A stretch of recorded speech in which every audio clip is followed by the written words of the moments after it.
In my last video message, I referenced that I was brought up as a pragmatic centrist. But what does being a pragmatic centrist actually mean? First, it means governing with compassion and empathy. Let me give you an example. In early 2020, 150 low-income families in Central Virginia had their water turned off at the beginning of the pandemic because they could not afford to pay the water authority. A bill was recently passed during the Virginia General Assembly legislative session to implement a water affordability program to ensure that families experiencing financial hardships would retain access to clean water. I would have proudly voted for this bill, particularly in light of the fact that we're in a pandemic, and yet, remarkably, my opponent Dave LaRock voted against it. Second, being a pragmatic centrist means making smart investments in our community and incenting local businesses that are a key component of our district's economic engine. There's no doubt that in District 33, our rural economy will play a vital role in creating jobs, accelerating economic recovery, and stimulating growth.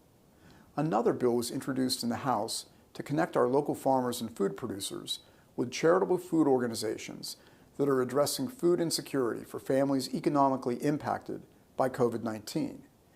This bill received almost unanimous bipartisan support from across the Commonwealth, but alas, not from our current delegate, Dave LaRock.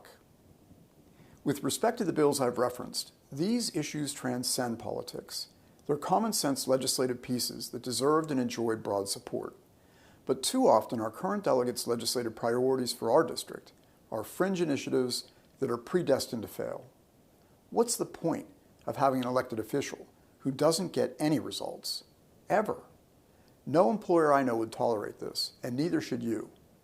As someone who has spent his entire career in talent assessment and recruiting, let me share a basic truth about human performance. Past behavior is the best predictor of future behavior. In other words, a consistently poor performer is very unlikely to suddenly change. It simply doesn't happen. If given the opportunity to represent the 33rd District, I pledge to bring my 3 decades worth of delivering successful results for complex client organizations to Richmond. Thanks for listening, and I look forward to earning your support. And I will not let you down.